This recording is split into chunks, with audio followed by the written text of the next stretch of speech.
कृष्ण और भीष्म का अंतिम संवाद। महाभारत युद्ध समाप्त हो चुका था।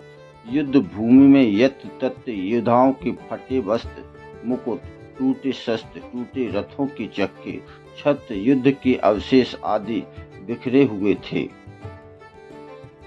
वायुमंडल में पसरी हुई थी घोर उदासी। गिद्ध, कुत्ते, सियारों की उदास और डरावनी आवाजों के बीच उस निर्जन हो चुकी उस भूमि में द्वापर का सबसे महान योद्धा देवव्रत भीष्म तरसैया पर पड़ा सूर्य के उत्तरायण होने की प्रतीक्षा कर रहा था। अकेला तभी उनके कानों में एक परिचित ध्वनि शहद घोलती हुई पहुंची। प्रणाम पितामह। भीष्म के सूख चुकी अधरों पर एक मरी हुई मुस्कुराहट तैर उठी। बोले, आओ देवकी नंदन, स्वागत है तुम्हारा। मैं बहुत देर से तुम्हारा ही स्मरण कर रहा था। कृष्ण बोले, क्या कहूँ पितामह, अब तो यह भी नहीं पूछ सकता कि आप कैसे हैं। भीष्म चुप रहे। कुछ क्षण बाद बोले, पुत्र युधिष्ठिर का राज्याभिषेक करा चुके केशव। उनका ध्यान रखना। परिवार के बुजुर्गों से रिक्त हो चुके राजप्रसाद में उन्हें अब सबसे अधिक तुम्हारी ही आवश्यकता है। कृष्ण चुप रहे। भीष्म ने कहा, कुछ पूछूं केशव? बड़े अच्छे समय से आए हो। संभवतः धारा छोड़ने के पूर्व मेरे अनेक भ्रम समाप्त हो जाएं। कृष्ण बोले, कहिए न पितामह। पितामह बोले, एक बात बताओ प्रभु, तुम तो ईश्वर हो ना। कृष्ण ने बीच में ही टोका, नहीं पितामह। कृष्ण बोले, मैं ईश्वर नहीं, मैं तो आपका पौत्र हूँ पितामह, ईश्वर नहीं। भीष्म उस घोर पीड़ा में भी ठहाका मारकर हंस पड़े। बोले, अपने जीवन का स्वयं कभी आकलन नहीं कर पाया कृष्ण, सो नहीं जानता कि अच्छा रहा या बुरा। पर अब तो इस धरा से जा रहा हूँ कन्हैया, अब तो ठगना छोड़ दे रे। कृष्ण जाने क्यों भीष्म के पास तलक आए और उनका हाथ पकड़कर बोले, कहिए पितामह। भीष्म बोले, एक बात बताओ कन्हैया, इस युद्ध में जो हुआ वो ठीक हुआ क्या? किसकी ओर से पितामह? पांडवों की ओर से। कौरवों के कृत्यों पर चर्चा का तो अब कोई अर्थ ही नहीं कन्हैया, पर क्या पांडवों की ओर से जो हुआ वो सही था? आचार्य द्रोण का वध, दुर्योधन की जंघा के नीचे प्रहार, दुःशासन की छाती का चीरा जाना, जयद्रथ के साथ हुआ छल, निहत्थी कर्ण का वध, सब ठीक था क्या? यह सब उचित था क्या? इसका उत्तर मैं कैसे दे सकता हूँ पितामह? इसका उत्तर उन्हें देना चाहिए जिन्होंने यह किया। उत्तर दें दुर्योधन का वध करने वाले भीम, उत्तर दें कर्ण और जयद्रथ का वध करने वाले अर्जुन। मैं तो इस युद्ध में कहीं था ही नहीं पितामह।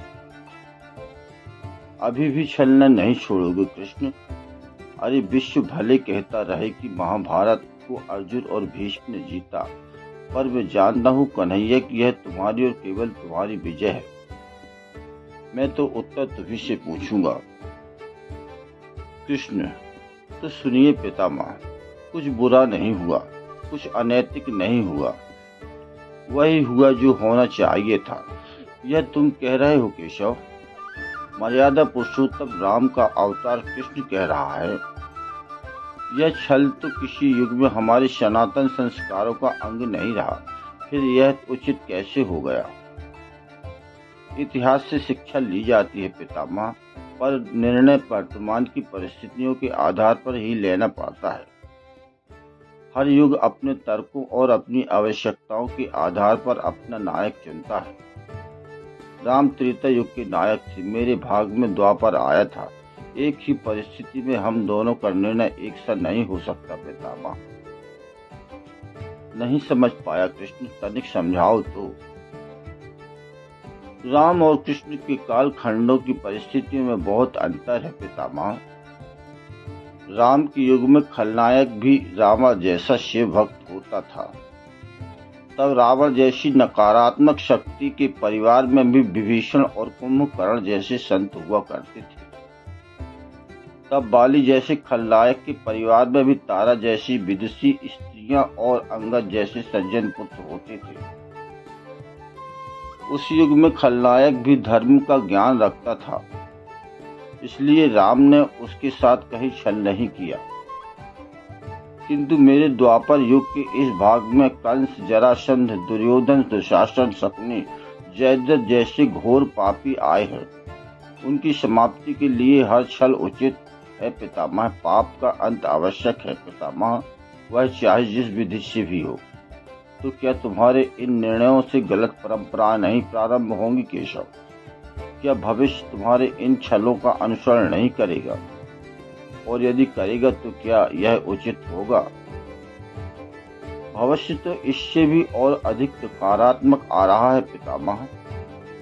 कलयुग में तो इतने से भी काम नहीं चलेगा। वहां मनुष्य को कृष्ण से भी अधिक कठोर होना होगा, नहीं तो धर्म समाप्त हो जाएगा।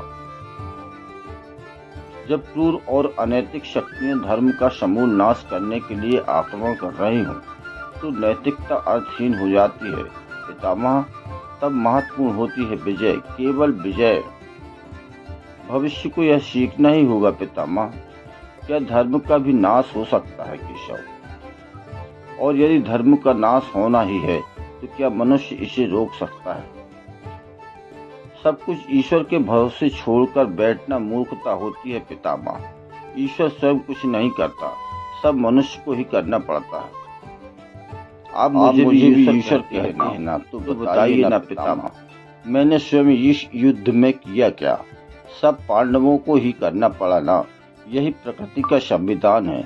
युद्ध के प्रथम दिन यही तो कहा था मैंने अर्जुन से, यही परम सत्य है। भीष्म अब संतुष्ट लग रहे थे, उनकी आंखें धीरे धीरे बंद होने लगी थीं।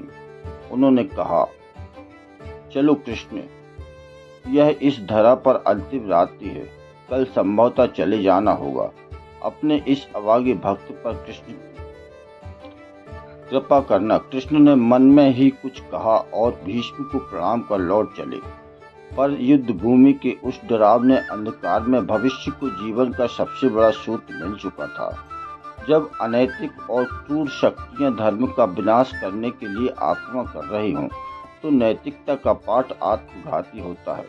नमस्कार दोस्तों, यदि आपको यह कहानी कथा अच्छी लगी हो तो कृपया चैनल को सब्सक्राइब करिए, लाइक करिए, कमेंट करिए और आगे भी मेरे चैनल पर आते रहिए। आपका हृदय से बहुत बहुत आभार।